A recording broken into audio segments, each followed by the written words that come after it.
क्योंकि जिस परिवार को कथा करानी थी उन पे इतना संसाधन पैसा नहीं था कि लाखों रुपए वाले कथावाचक बुला लें, क्योंकि कई कथावाचक हैं जो 50 लाख रुपए लेते हैं। पिता से लेकर पुत्र तक, सुप्रीम कोर्ट तक आय से अधिक संपत्ति के मामले में अपराधी होने के बाद आपने अंडर टेबल या आउट टेबल जो संपत्तियां अर्जित की, इसमें से समाजवादी पार्टी को भी बताना चाहिए।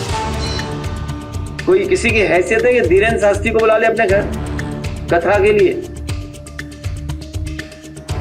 कोई अंडर टेबल लेगा वो बाबा पैसे? आप पता करवा लीजिए, अंडर टेबल नहीं लेते हैं वो धीरेन्द्र शास्त्री क्या?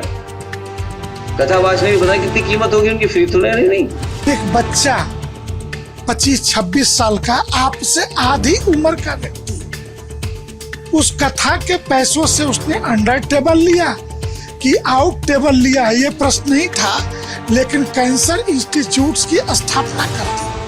देश के साधु संतों और कथावाचकों को लेकर सपा सुप्रीमो अखिलेश यादव ने एक बेहद विवादित बयान दिया है। उनका ये कहना है कि जो कथावाचक होते हैं वो अंडर टेबल मोटा पैसा लेते हैं कथा कहने का।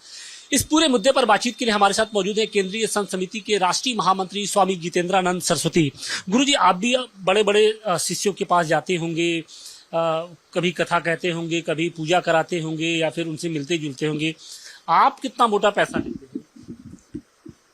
आज तक यही तो नहीं तय कर पाए कि यात्रा व्यय भी कोई देगा कि नहीं देगा। और जहां तक, चूंकि मैं संगठनात्मक व्यक्ति हूं, तो मेरा सब कुछ संगठन के ऊपर निर्भर करता है, मुझे कहाँ जाना कहाँ नहीं जाना। और मैंने कथा को अपने जीवन में प्रोफेशन नहीं बनाया। जहां तक कथावाचकों के पैसा लेने की बात है, मैं अखिलेश जी से एक बड़ा सरल सवाल कर रहा हूं। एक 52-53 वर्ष की उम्र अखिलेश जी की भी हो रही है, और धीरेन्द्र कृष्ण शास्त्री एक 25-26 साल का नौजवान है जिसका उन्होंने नाम लिया। एक 25 साल के बच्चे ने समाज से अपने वाणी के दम पर, बुंदेलखंड में आप अपने मुख्यमंत्री रहते भी, उसके पूर्व के भी कई दलों के मुख्यमंत्री, मध्य प्रदेश हो या उत्तर प्रदेश हो, कैंसर इंस्टीट्यूट स्थापित नहीं कर पाए।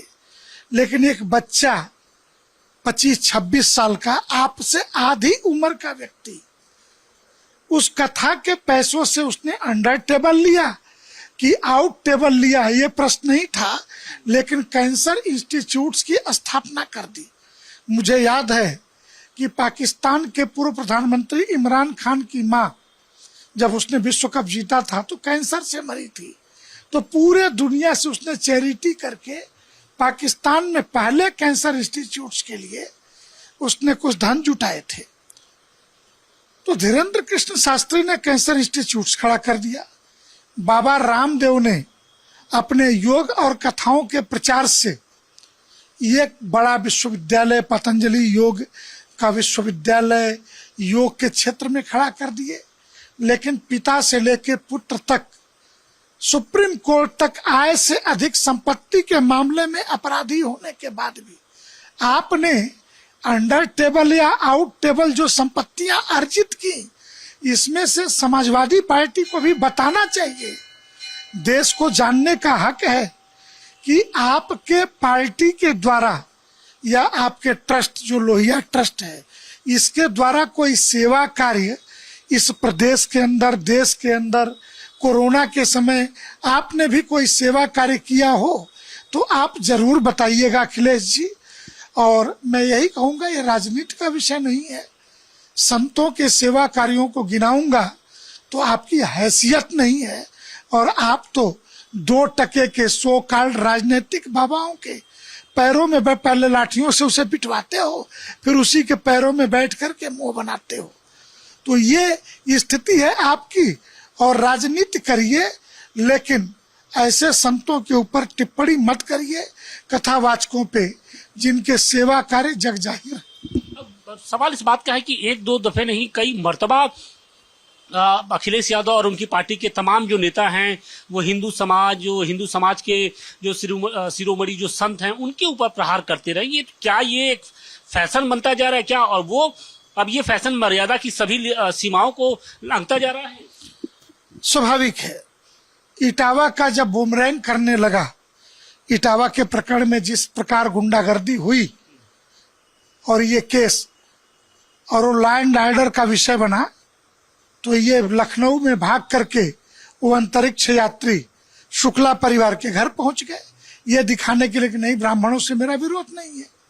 अभी पता चला कि वो काशी में पहले सोमवार को काशी के यादवों की ओट में छुप करके विश्वनाथ जी दर्शन करने भी जाने वाले हैं।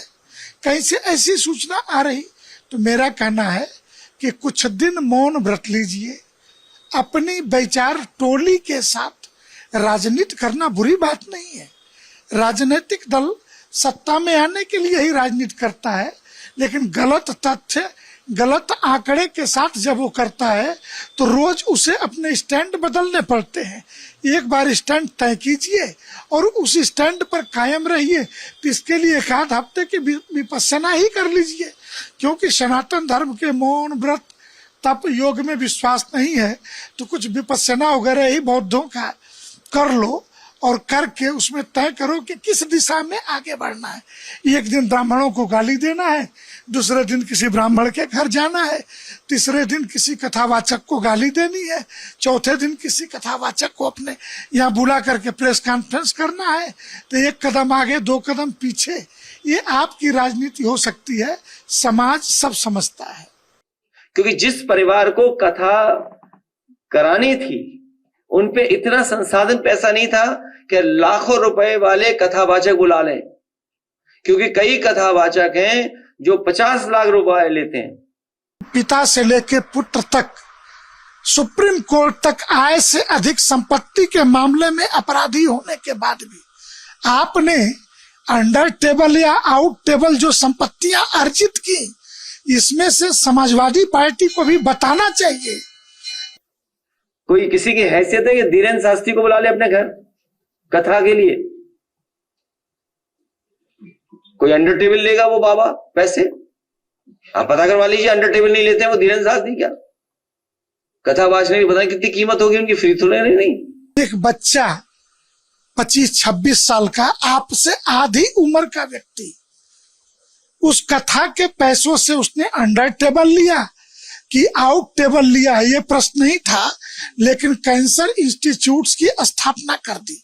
मुझे याद है कि पाकिस्तान के पूर्व प्रधानमंत्री इमरान खान की मां, जब उसने विश्व कप जीता था तो कैंसर से मरी थी। तो पूरे दुनिया से उसने चैरिटी करके पाकिस्तान में पहले कैंसर इंस्टीट्यूट्स के लिए